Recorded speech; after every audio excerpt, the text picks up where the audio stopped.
About 12,000 to 14,000 years ago, Mount Hope was covered with ice 1 to 2 miles thick.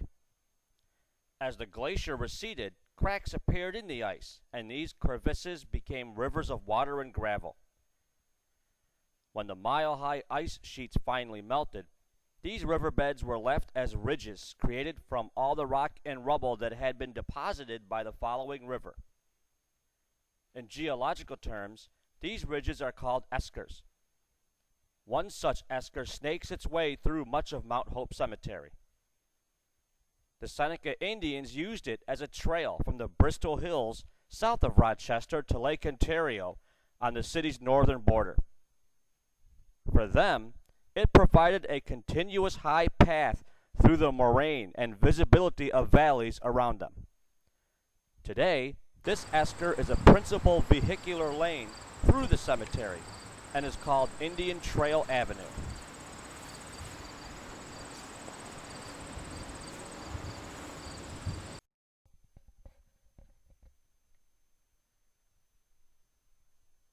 Mt.Hope Cemetery itself is located in Rochester, New York. It was founded in 1838. It is one of the United States' first municipal rural cemeteries. It's situated on 196 acres of land adjacent to the University of Rochester on Mt.Hope Avenue. The cemetery is the permanent resting place of over 350,000 people. The annual growth rate of this cemetery is 500 to 600 burials per year. Mount Hope also contains the ruins of a now outdated catacomb system, most notably with its sealed entrance on the east-facing drumlin upon entering the cemetery from the north. Its alternative entrance, also sealed, can be found in the sunken garden of Warner Castle across Mount Hope Avenue.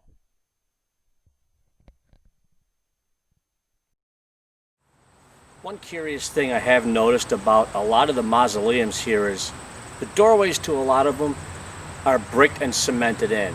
I have no real idea why this is, and it is curious. Much like the one behind me here. The one behind me has no names on it, but I've noticed some of the ones that actually have names are also cemented shut. Again, that's curious. I have no idea why that's the way it is. Again, another example of a sealed-in mausoleum. This one belongs to a reed. So this one has a name on it, and it's still cemented in. Again, I have no idea why this is.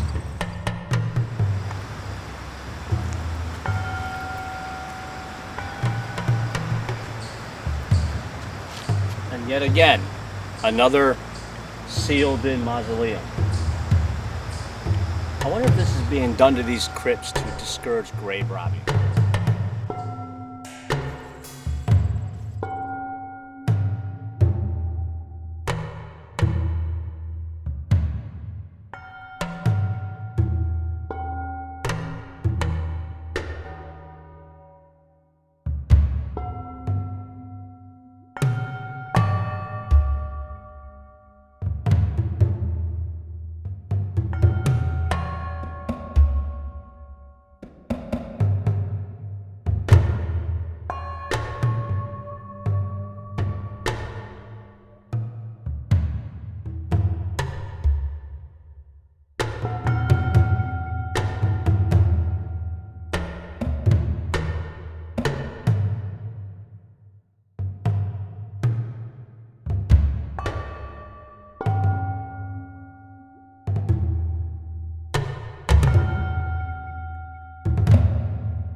to the memory of Captain Lieutenant Thomas Boyd and Sergeant Michael Parker, Sergeant Nicholas Hungerman, Sergeant William Floyd, Corporal Calhoun, and 9 volunteer riflemen, John Connery, Benjamin Curtin, James McElroy, William Faucher, John Putnam, John Garsway, William Harvey, Elijah Hendrick, John Miller, who fell at Groving, Livingston County, New York, September 13, 1779, while serving as a scouting party in the Indian Campaign under Major General John Sullivan. Of course, Thomas Boyd and Sergeant Michael Parker are from the torture tree fame. They were tortured and killed while they were being interrogated at what was now known as Boyd Parker Park, home of the infamous torture tree.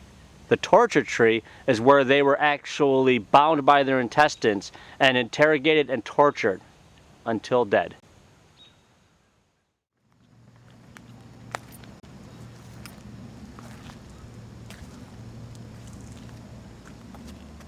This plaque is dedicated to the men, women, and children whose unmarked graves were discovered in Highland Park in 1984 and subsequently reinterred here. They are believed to have been 19th century residents of the Monroe County Almshouse, insane asylum, and penitentiary that occupied the Highland Park site.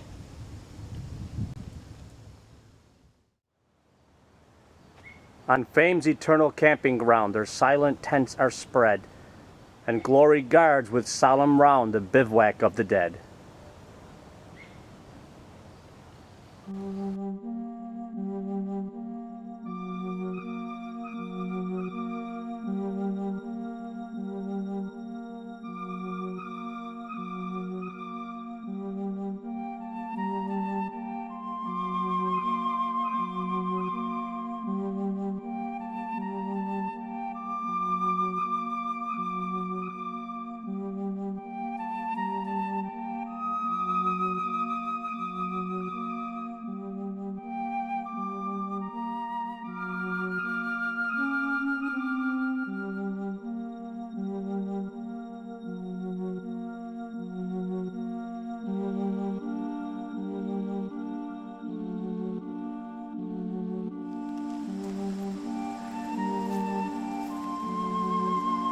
Mt.Hope Cemetery is a very unique cemetery based on its geography. There isn't very many cemeteries that have this many dips, hills, grottos, mounds, walkways, and twisting pathways.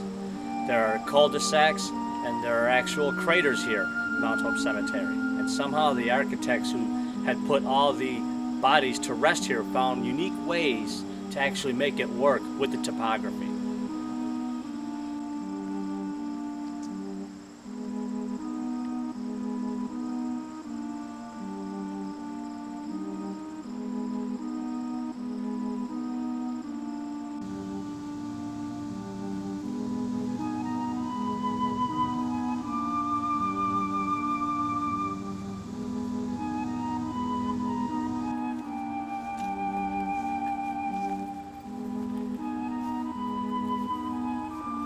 Mt.Hope Cemetery is a great place to go to experience the paranormal. One of the greatest ghost pictures that WDP ever captured was taken just down inside that cul-de-sac when you first come into the cemetery. The reports vary. There are shadow people, there are witch lights at night, pretty much balls of light seen moving through the park. Of course, there are various cold spots, and there are also disembodied voices that have been picked up on camera and voice recording. One of the more unsettling reports that come from Mt.Hope Cemetery is people report hooded figures moving through the cemetery at night.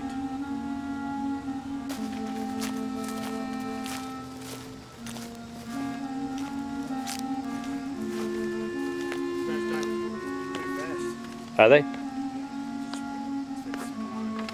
Oh, the second round's not too bad. It's better than if they were normal. Any more interesting shots? Well, the one shot you got pretty much locks it that we didn't fail. Western New York Paranormal conducted an investigation in an attempt to confirm the reports of paranormal activity at Mt.Hope Cemetery in Rochester. And Mt.Hope Cemetery, let me tell you, did not disappoint. The first pieces of evidence we got were two very unusual photographs. The first photograph, taken by Felina Burtis, shows what I like to call the man in green. It shows what appears to be a bearded apparition hovering amongst the stones. Now, I took into account possible bushes or foliage, but the texture of the shirt that the apparition is wearing doesn't match anything in the background.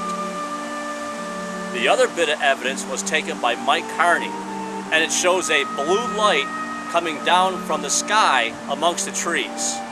In this particular photo, I've ruled out lens flare. Now, another very interesting batch of information we got was in the form of VVPs. Now, VVP stands for Video Voice Phenomenon. It's very similar to an EVP, which stands for Electronic Voice Phenomenon. Except in this case, the voices are caught on a video camera instead of a handheld recording device.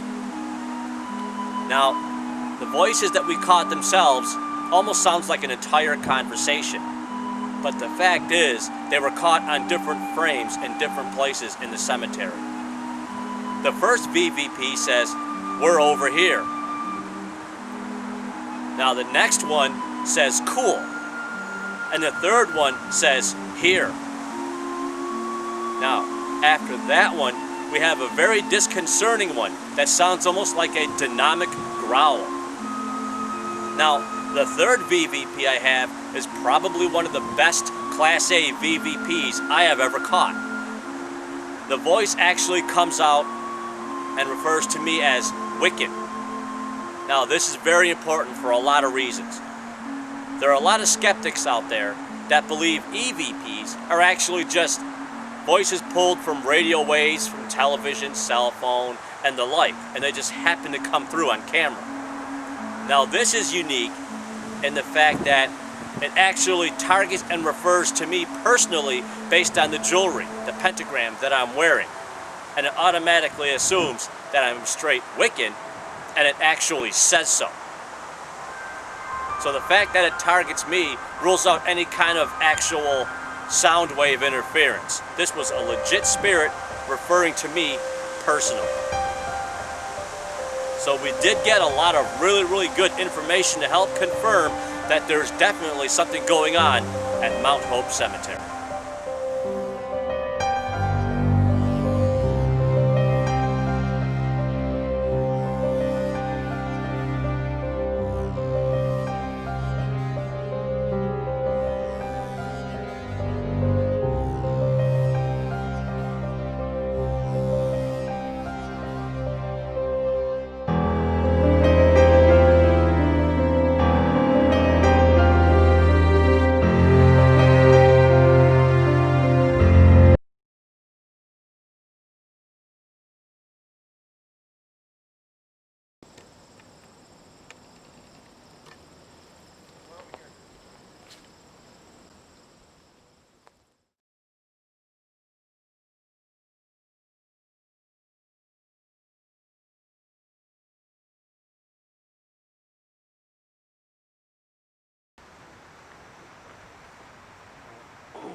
Always remember.